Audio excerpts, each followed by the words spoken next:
The topic for today is thermal stress, and it's also the last topic for Module 2. As usual, let's start with a bit of an introduction.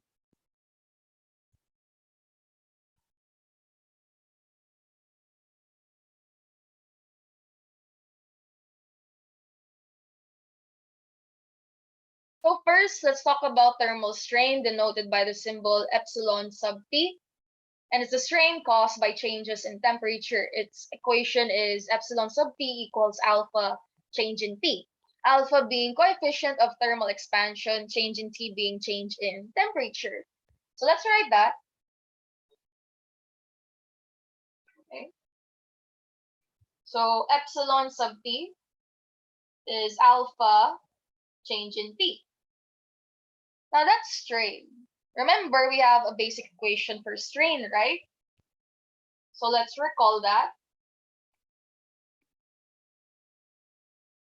And the basic equation for strain is simply deformation over original length.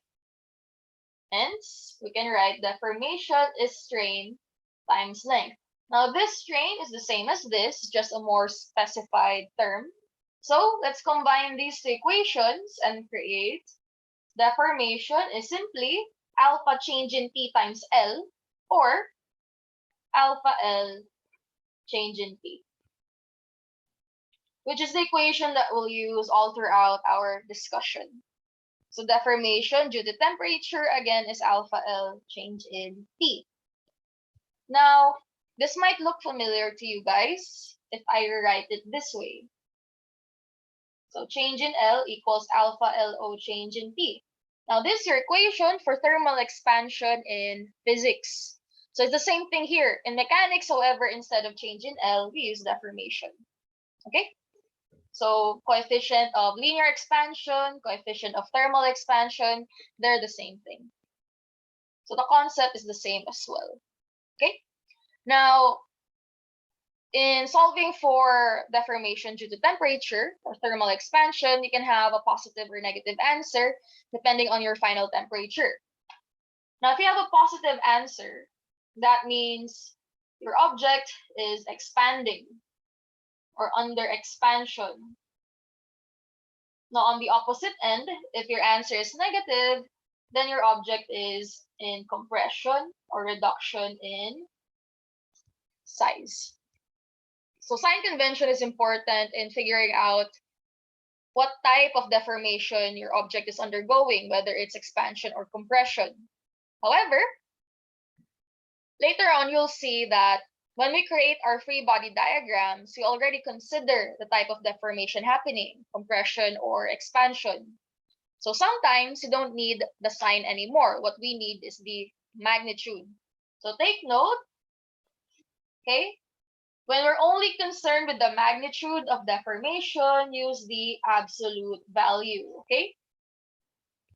So keep this in mind.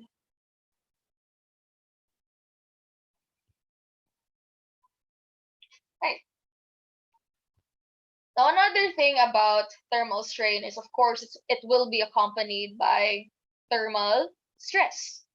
Now, thermal stress happens when your object is not allowed to deform due to temperature. Hence, thermal stress is stress caused by internal forces when the deformation of a body is restricted, hence not allowed to deform. So what we do in solving for thermal strain is first, we relax the supports. So that means remove the constraints that prevent the thermal deformation to occur freely, because we want to see how our object deforms. And then after doing that, we draw a sketch that exaggerates the magnitude of deformations and derive the compatibility equation. Remember, we did compatibility equation in your indeterminate members topic, where we just related the amounts of deformation to other variables. Next is apply the forces that are necessary to restore the specified conditions of constraint. Since we relax the support, we need to put it back into the original position. So that's applying a restoring force. Next, add the deformations caused by these forces to the sketch that was drawn previously. And then the last step is write the relationship between the thermal deformation and the deformation due to constraint forces. So once again, our step is basically first, relax the support, let your object deform due to temperature. Next, put it back using a restoring force. And then there will be deformation from that restoring force. And last step is creating an equation relating deformation of temperature and restoring force. Okay, so that's the gist of what we'll be doing. So for us to have a better understanding, let's have a few examples. Let's start with example number 1. A steel rod with a cross-sectional area of 0.25 inch squared is stretched between two fixed points. The tensile load at 70 degrees Fahrenheit is 1,200 pounds. What will be the stress at 0 degrees Fahrenheit? First question. And then the second question is, at what temperature will the stress be 0? Assume alpha 6.5 times 10 raised to negative 6 inch per inch degree Fahrenheit, and E, modulus of elasticity, is 29 times 10 raised to 6 psi. Okay, so let's analyze what's happening here. Steel rod between two fixed supports, and then there will be a change in temperature. The first question is, what is the stress because of that? Okay, so let's focus on that. Let's write our given first, cross-sectional area 0.25. Okay.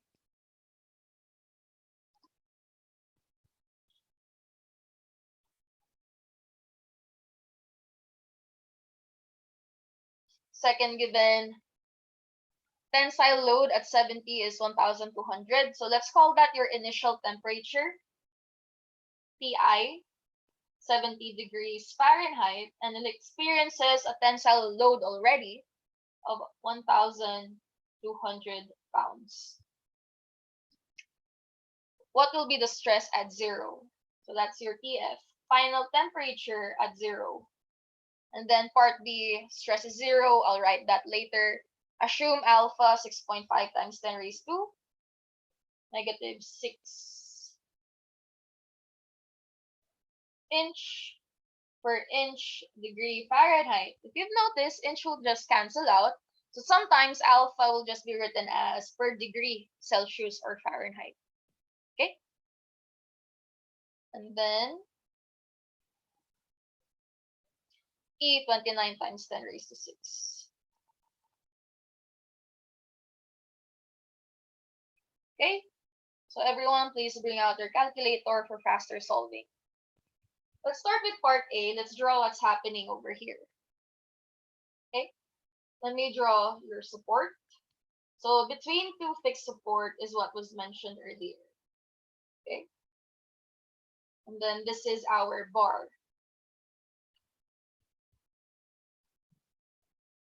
So this bar is at 70 degrees Fahrenheit. Okay. And then this is already under a tensile force of 1,200 pounds. So let's include that here already. 1,200. Okay. So tensile away from your object. So in solving for this, let's follow our steps. Remember the first step, relax the supports. So that means you can either release both sides or just one. Ideally, you only release one of the sides so that it's easier to keep track of the deformation. So I'll choose deforming this, releasing this right side. So look at the wording here. Steel rod stretched. It was stretched attached to this end. So if I release that, your object will compress now because it's stretching. Okay, so let's draw its actual length. Let's say its actual length is this. Okay, there. So this is its actual length, its original length, and then it's stretched to this part, right? So from that, we can already say that this length is the deformation due to this applied load. And then I'll just call that sigma sub p. Okay? Once again, Originally, your object should be at this position. It was stretched using this load to be attached to this support. Therefore, this by how much it's stretched, that is its deformation due to applied force 1,200. Okay? And then I'll just call that delta P. Alright, now we relax the supports. Recall the next step is to allow your object to deform due to temperature. So this is still at 70. Okay? The next temperature is at 0. So from 70 to 0, is that expansion or compression? Answer in the chat. Expansion or compression? Going from 70 to 0 degrees.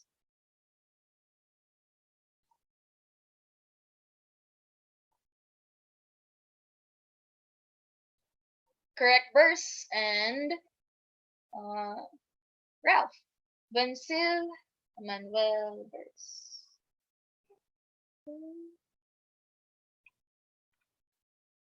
Bensil. Compression. Decrease in temperature creates compression. Increase in temperature creates expansion. So it's gonna compress. So that means from this end, it's gonna become even smaller. So maybe around here. You don't have to be precise. Just show that it's expanding or contracting. Okay? Yeah, it compressed. And now that temperature is 0 degrees. Okay, so it's compression. And now let's see what's happening here. This is the original position, right? Therefore, this is how much it deformed. Okay?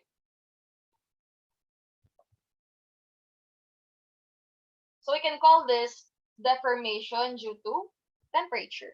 I'll call that delta T. Okay. Now, after doing that, recall the next step is applying your restoring force. Then your restoring force will bring it back to how it was at the start of the problem, which is this. So,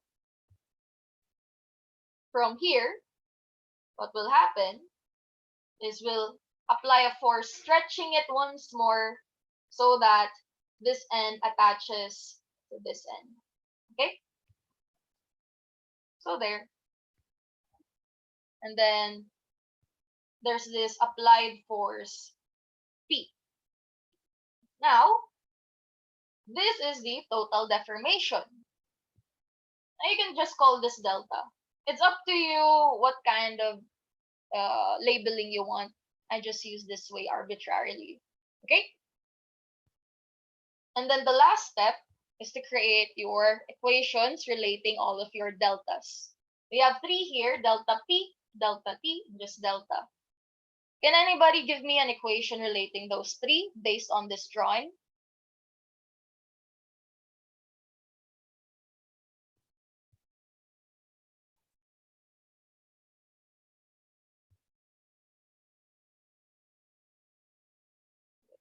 While you think about it, I'll fix the drawing.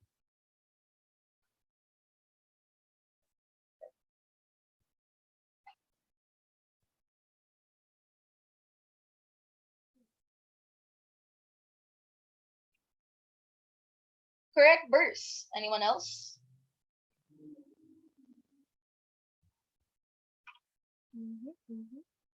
Correct, Manuel. Wico. Very good. As you can see, delta is simply the sum of delta T plus delta P, right? This is delta P. As you can see, it's just equal to this. Okay, very good. So let's write that. Okay, delta equals delta T plus delta P. Now, let's sub in the equation for delta. Once again, let's recall. Okay, we have 2 equations for delta, right? Okay, not this. It's either sigma L over E or PL over AE. Now you use either equation depending on what's more suited to the problem. Reading back, the question is what's the stress? So it's easier if I use this because it already shows the stress. So I'll use sigma L over E. So delta, again, make sure you know what delta these are. This is change in or deformation due to restoring force. Hence, this is your equation. This is delta due to force. So sigma L over E. And then this is delta due to change in temperature. You can't use this anymore. You have to use this. So that's alpha L change in T. And then plus this. This is also due to a force, which is 1,200. Since force is given, I'll use PL over AE, not this. Because again, force is what's given. So plus PL over AE. Now, looking at our equation, right? All of them have L. L is simply original length, and they're the same value for all three terms. So that means I can just cancel that out. Okay? And then sub sigma over E. E is given 29 times 10 raised to 6 equals alpha, also given 6.5 times 10 raised to negative 6. That's inch, cancels out. You just have Fahrenheit there, so no need to convert. And then change in T. That's final minus initial. Final is 0. Initial is 70. Also written here. Now take note. We already considered the compression of this in our drawing, right? Remember, when you've already considered its type of deformation, then you just have to use the absolute value now. So don't forget, absolute value of this entire thing. Now, if you don't do that, you'll get a negative answer here, which will give you a negative value, and then plus whatever this is. It won't be an addition of deformation anymore. It's going to be a subtraction because of this. So that's why you need to include the absolute value over here. Okay? So don't forget. If you already accounted for the compression or expansion in your drawing, remove the sign in your equation. Okay. Next, plus PL over AE. P is pounds, 1,200. It's already in pounds, so no need to convert. Over AE, area given, inch squared. This is PSI, so consistent units.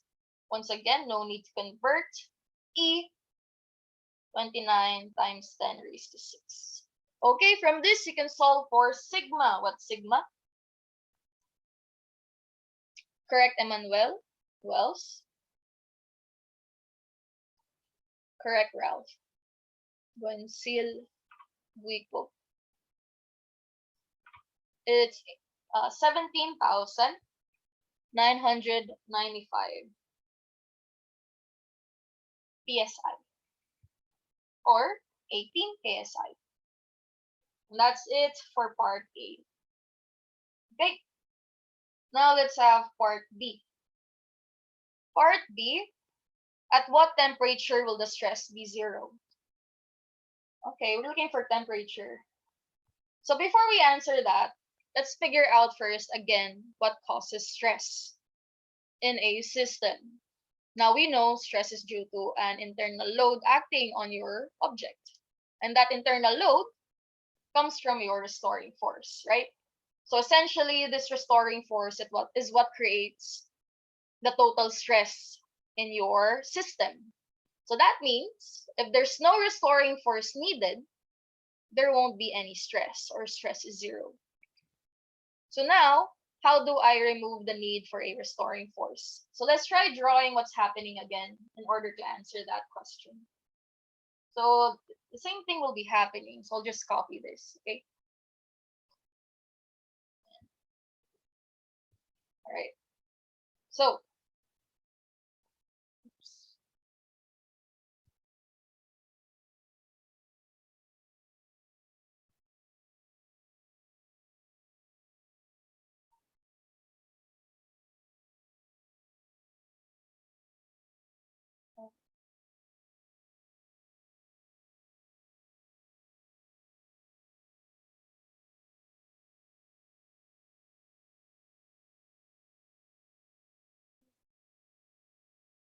All right. Okay, so once again, we're following the steps. Relax the support, you'll have this. It's the same thing. Okay? Now, again, the stress came from this. I need to manipulate this in such a way that I don't need this. And we can do that by manipulating the temperature. Okay? So we did this to restore our system back to its original state, which is this end attached to this support. So that means I need to change the temperature so that this end attaches to this support. So that means I need to expand this. Okay? So let's expand it. So once again, this is your original position, right? So that there's no restoring force needed, I'll use temperature to move it back to its original position. Okay? So there will be an increase in temperature to expand this. Okay? And this is your deformation due to temperature. And this is how much it expanded from that temperature. Okay? So there. Now, since, as you can see, my end is already at this position, there's no need for restoring force. Because it's already there. It's already back to its original length. So that's how you have stress equals 0. Okay? So we end it there. Next step is now moving on to creating your equation. Can anybody give me what equation we have here? Again, equation relating all of your deltas. So you have delta P and delta T. What equation relates those two?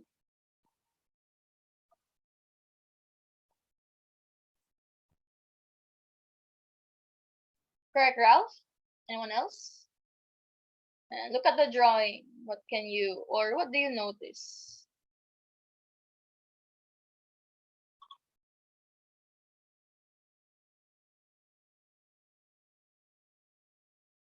Correct, Jan. Wiko. Okay, good.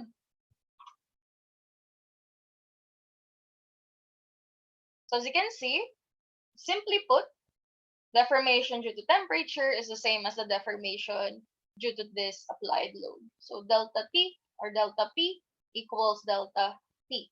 Once again, delta P is PL over AE. And temperature is alpha L change in T. Again, L is original length, which is the same since it's just the same material or object. So cancel that. And then P is the same 1,200 all over A, 0.25. E, 29 times 10 raised to 6. Okay. And then equate that to alpha. 6.5 times 10 raised to negative 6 times change in T, final temperature minus initial, which is still 70. And then from this, you can solve for TF. Please solve what's TF.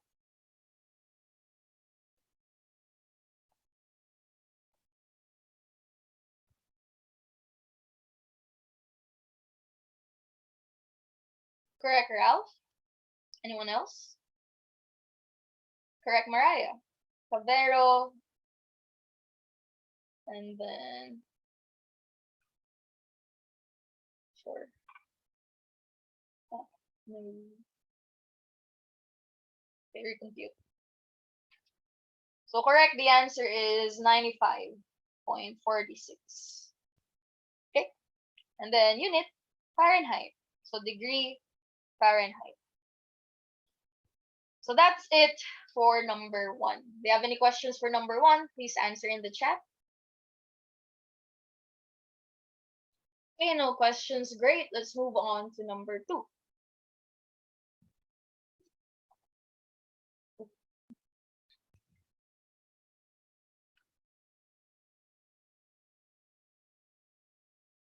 All right. Number 2, steel railroad rails 10 meters long are laid with a clearance of 3 millimeters at a temperature of 15 degrees Celsius. At what temperature will the rails just touch? So that's the first question. And then B, what stress would be induced in the rails at that temperature if there was no initial clearance. And then assume alpha 11.7 micrometer per meter degree Celsius and E is 200 GPa.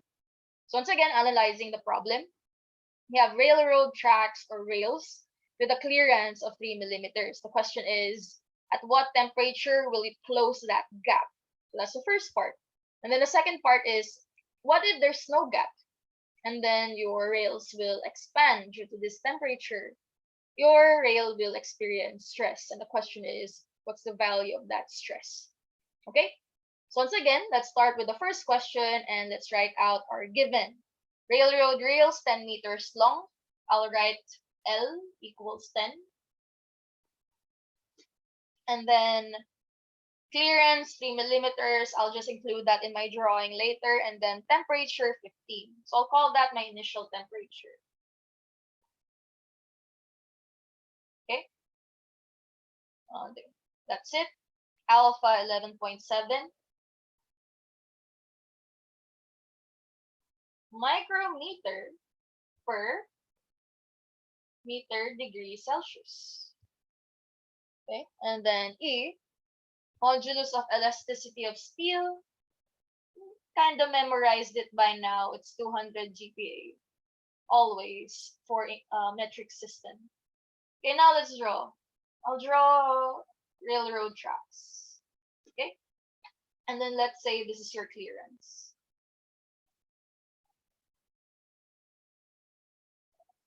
Okay.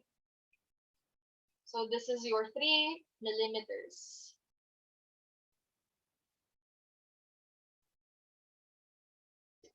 And same thing here.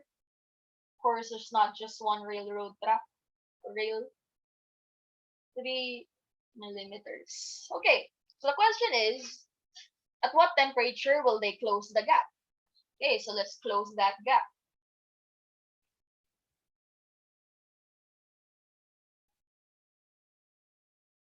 Right? Now, since this is the same material, right? And then there's an increase in temperature, supposedly, since you want this to expand, close the gap, this material will expand in all directions. So here, wherever. But the only direction we're concerned with is the direction closing the gap, which is these two. Okay? So that's the only way they'll be expanding that is relevant to us. So since again this is the same material, it's homogeneous, it's safe to say that they will expand by the same amount on both sides. So if this will expand this way, and of course this railroad track is the same as this will also expand this way, we can say that those two will meet at exactly the center or at the middle of this gap, right? Let's do that. Let's estimate the middle somewhere here. Okay? Let's say it's somewhere here, also on the other side. Therefore, we can conclude that, okay, if this is the original position, right, your track deformed in total by this much. Okay? Okay.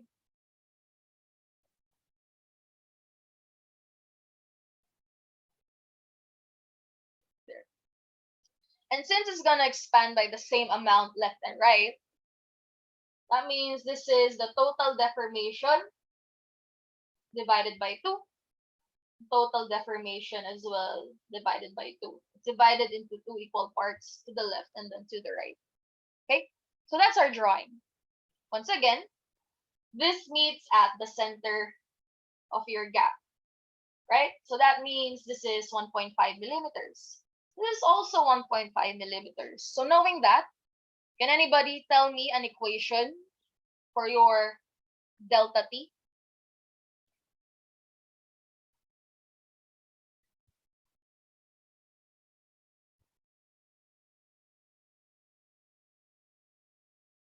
Now you might be wondering, why aren't we applying a restoring force, right? Well, you don't need to. because there's no constraints here. It just touched the other rail. So there's no need for a restoring force. So we'll stop here and try to create an equation. And what is that equation? Okay, very good, Emmanuel. Burst. It's equal to 3.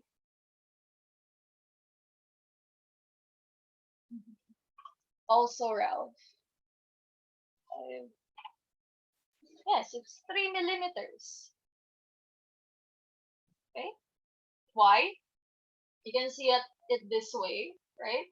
If this is 1.5, this is also 1.5, right? Therefore, total deformation is just the sum of that. So delta t equals 3. Or you can just look at one side, right? Delta t over 2 equals 1.5. Therefore, delta t is multiplied by 2, 3. Okay? There. Simple as that. So let's write that. Oops. Delta t equals 3. And then delta, again, that's alpha L change in T equals 3 millimeters. Alpha given. Now take note of this alpha though. It's micrometer over meter. That won't cancel out. I need to convert micrometer to meter. Now to do that, remember, 1 micrometer is simply 1 times 10 raised to negative 6 meters. So meter per meter degrees Celsius. Okay? You have to make sure these are the same unit or it's just written this way. Okay? Okay, so I'll use that. So 11.7 times 10 raised to negative 6 to convert micrometer to meter. And then L, original length, that's 10 meters. Here's your 10 meters.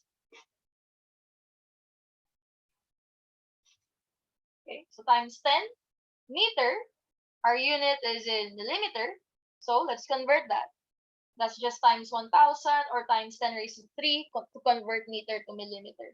And then change in T, that is what we're looking for. TF minus initial temp given 15. And that's equal to 3 millimeters. Okay? From this, we solve what's TF.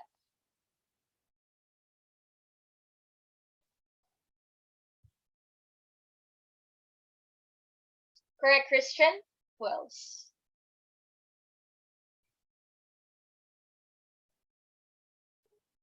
And LG. Correct. It's 40.64. And then unit, Celsius. Degrees Celsius. Okay, that's part A. Now let's talk about part B. What's happening there? Okay, so at what stress would be induced in the rails at that temperature, what we just solved for, if there's no clearance? Okay, so let's draw rails without a clearance, right? Okay, kind of like that. Oh, that's too thick. Okay, there. And then let's just concern ourselves with this middle rail. So it's initially at this temperature, your TF. Okay. Now we want to know what stress is this experiencing. To know that, let's talk about the restoring force. So we have to go through the entire process again. So step 1, relax your support or relax your constraints. Our constraints would be these two rails attached to it. So I'll remove that and then we will let our rail or system deform. Okay? Now this is an increase in temperature, right? 40. From 15 to 40, increase in temperature, that means our rail will want to expand. Okay? Sorry. This is initially at 15, rather. 15. And then it will end up at your TF. Therefore, it's going to expand. Okay? So let's expand. Let's say it expands this much. Okay, there. And of course, the same amount on the other side. Don't forget that. Since it's both free to deform. Okay? And then the next step would be to apply a restoring force to put it back into its original position, which is over here. Okay? And then let's apply restoring force. There. This is where it used to be. And now it ended up here. Okay? Due to this applied restoring force P. Alright. Now let's talk about the deformation. So obviously, this is how much you deform due to temperature. And it's on both sides, so it's half. So over 2. Same thing here. Change in temperature or deformation due to temperature over 2. And of course, this as well, that's your deformation due to force. Restoring force over 2. And then here, deformation due to restoring force over 2. Okay, so that's your second to the last step. Last step is to create your equations relating all of the deformation. We have delta T, delta P. What's the equation relating those two?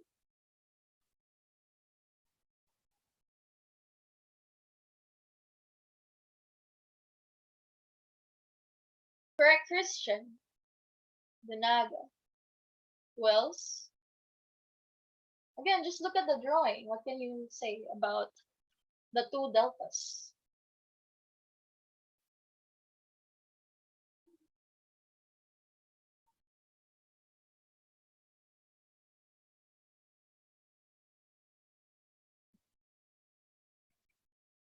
Correct, Jan.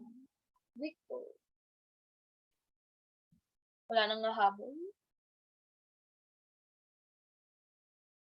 Alright. No. Close. Okay, correct verse.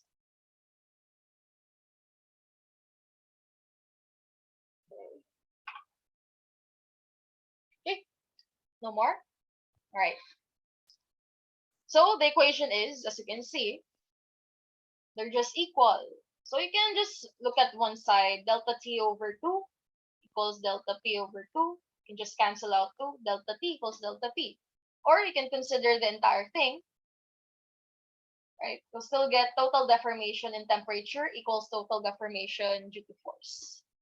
Alright, delta T, delta P, alpha L change in P.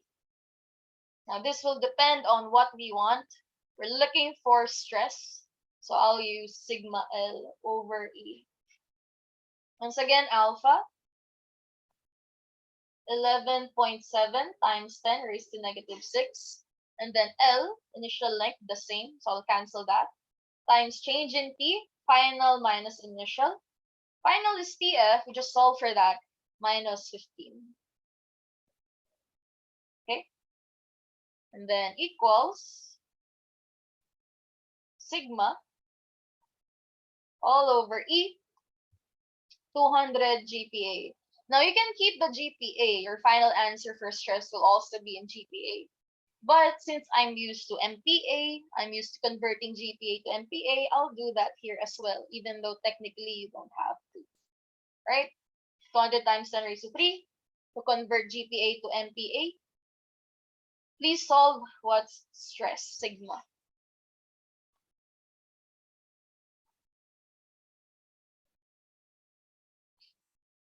Again, TF is this. Correct, Elgene.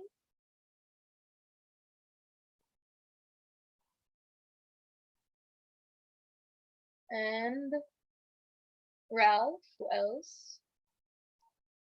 Meneses. Buensil. Anyone else? Correct, Raymond. Bald. Correct. And Mariah.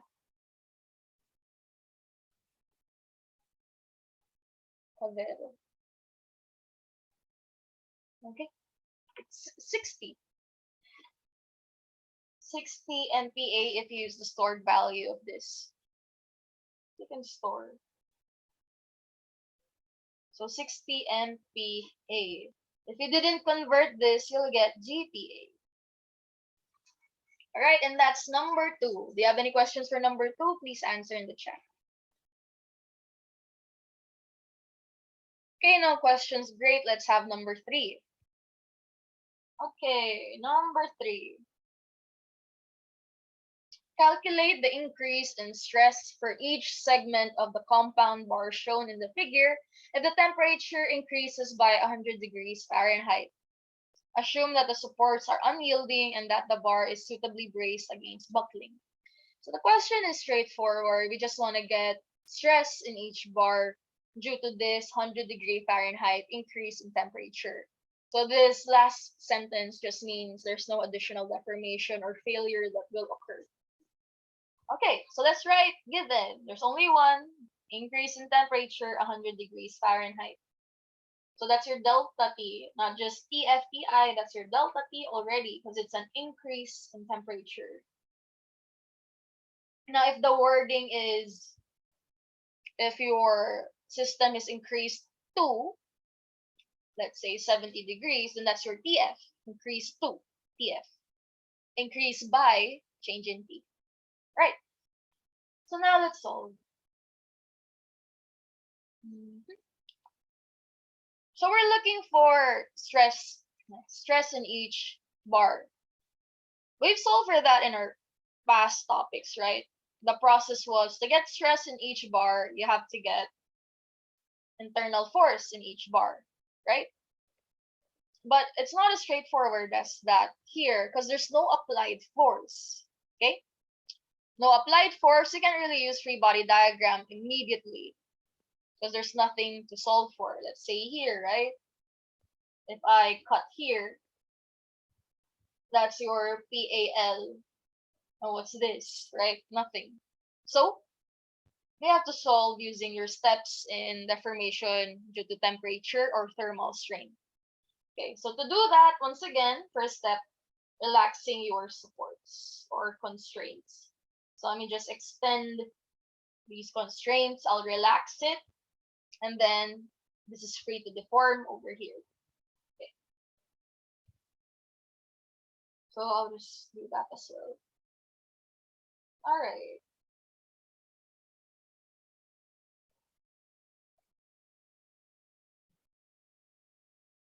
So increase in temperature, that will expand.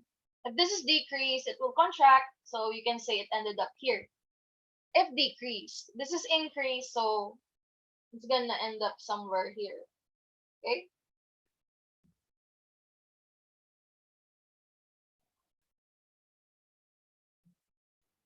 Now you might be tempted to say, oh, delta T over 2, delta T over 2. No, they're different materials, aluminum, steel. So they won't expand the same amount. Okay, so don't do that. Specify. This is delta P of aluminum. This is delta P of steel. Okay, there. So that's how much you deform due to temperature. Okay.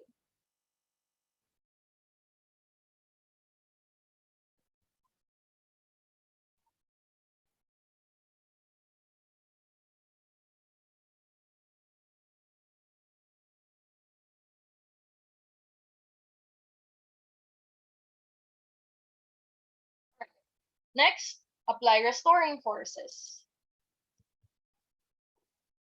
Restoring force looks like this. It's gonna go back to this position, right? From what you had here.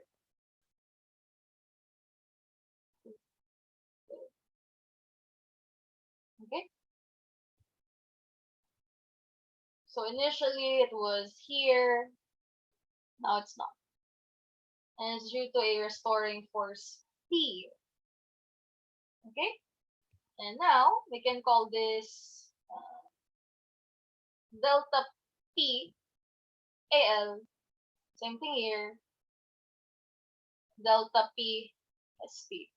Alright, those are your deltas. Next step, equation. Can anybody give me an equation relating delta TAL, delta TSP, delta PAL, delta PSP? Based on the drawing. Cyrus. And mhm.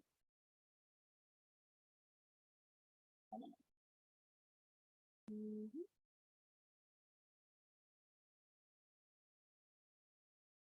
Yes.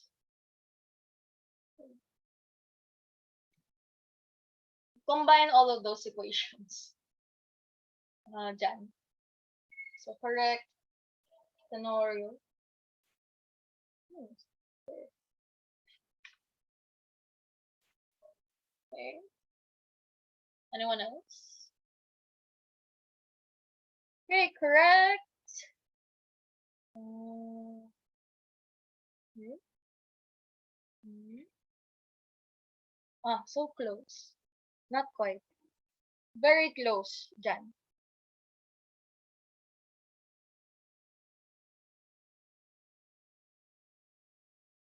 Mm. Okay, correct. Emmanuel. Verse. Okay, good.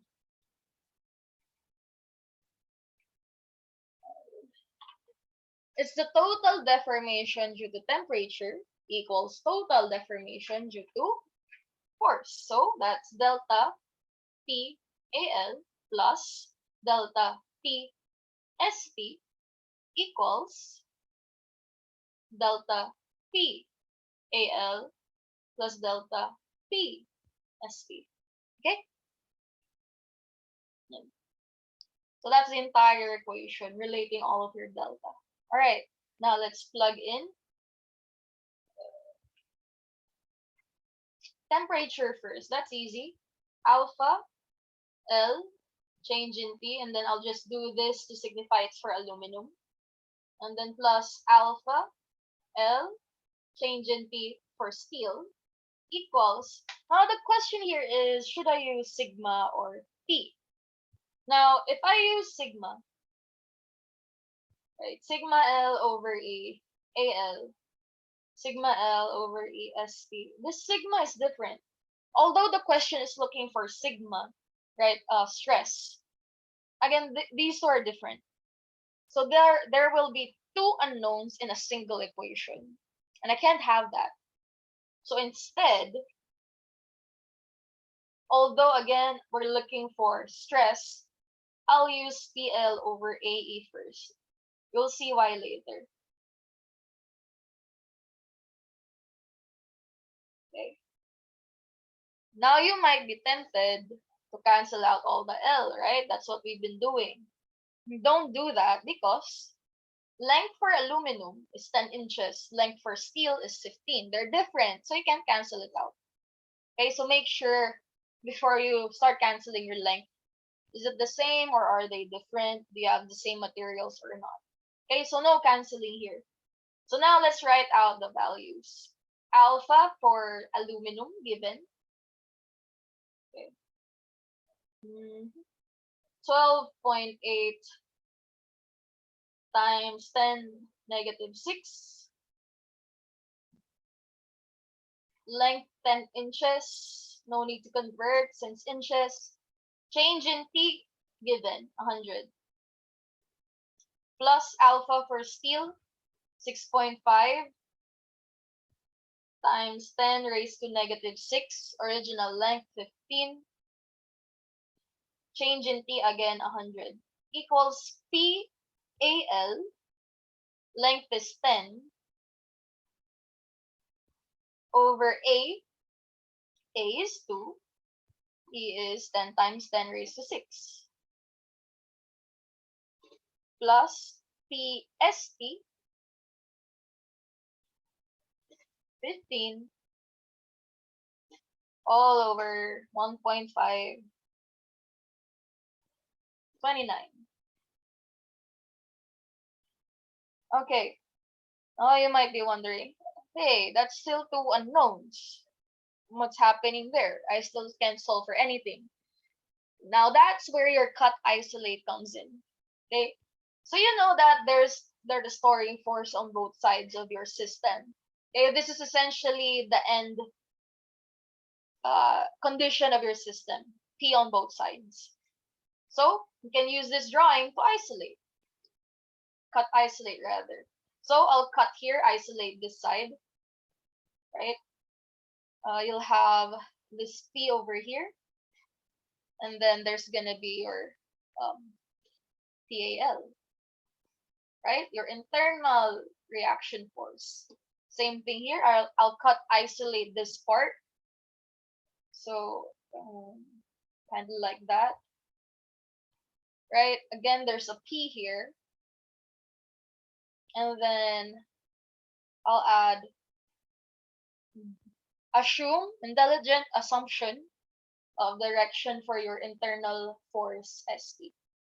Okay, and then equilibrium equation, summation of forces equals 0, right? P minus PAL 0, or you can just write directly P equals PAL. Same thing here. PST minus P equals 0, P equals PST. Combining these two equations, you can say P equals PAL, which is also equal to PST, right? So there. So instead of PAL, PST, you just write P. They'll have the same internal load P. Okay. Now you only have two unknown. Please solve what's P.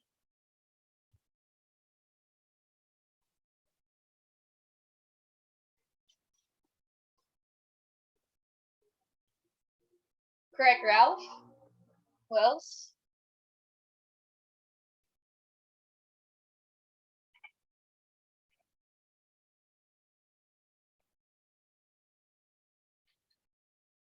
Oh, there's a times 10 raised to 6 here. Okay, recompute. Correct, LG. Genesis. Okay. Great. It's 26,000. 691.84 pounds. Okay. We're not done. Again, we're looking for stress. We only have its internal forces. Okay. So from that, you can solve for stress. Stress is simply PAL, or stress in aluminum. Here. PAL, which is just P over AAL. So what's the answer? If this is P divided by area, which is 2, what's this divided by 2?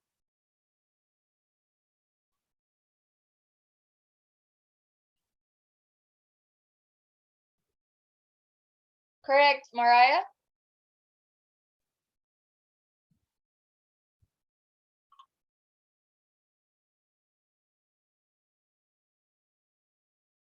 So this is 13,345.92 unit PSI.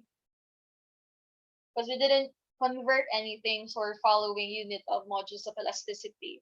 Now for stress in steel bar, that's still P, because PST is P over area 1.5. So what's the answer? What's this divided by 1.5? Correct, Ralph. Anyone else? Just divide this by 1.5. Correct, LG. Oops. 17,795.94.56 PSI. And that's it. So those are your answers for number 3. Do you have any questions for number 3? Please answer in the chat.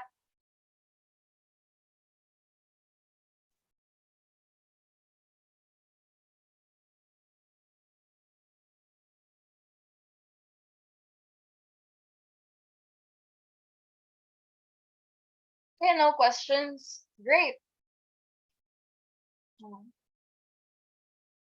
I'll end our discussion for thermal stress here, because again, as to not stress your minds too much. So we have 3 remaining problems, number 4, 5, and 6, and that will end our topic for thermal stress. Okay? So again, I'll end it here, continue and finish our lecture on Thursday. And once again, take note, on Saturday, you'll have your quiz number 2. Coverage is everything I've discussed in Module 2 except thermal stress. So thermal stress is not included in quiz 2 yet. And then also, don't forget your seat work. Soft deadline is also on Saturday. So you can answer that. It can serve as a review for your quiz since the coverage of your seat work is the same in determinate members train Hooke's law. Okay? And then next week, Saturday, you'll have your modular exam, and that's when all of the topics will be the coverage for Module 2. Okay? Any questions, concerns, clarifications? None? Okay. Since you don't have any more questions, early dismissal, you may go. Goodbye, class. Thank you, ma'am. Thank you, ma'am. You're welcome.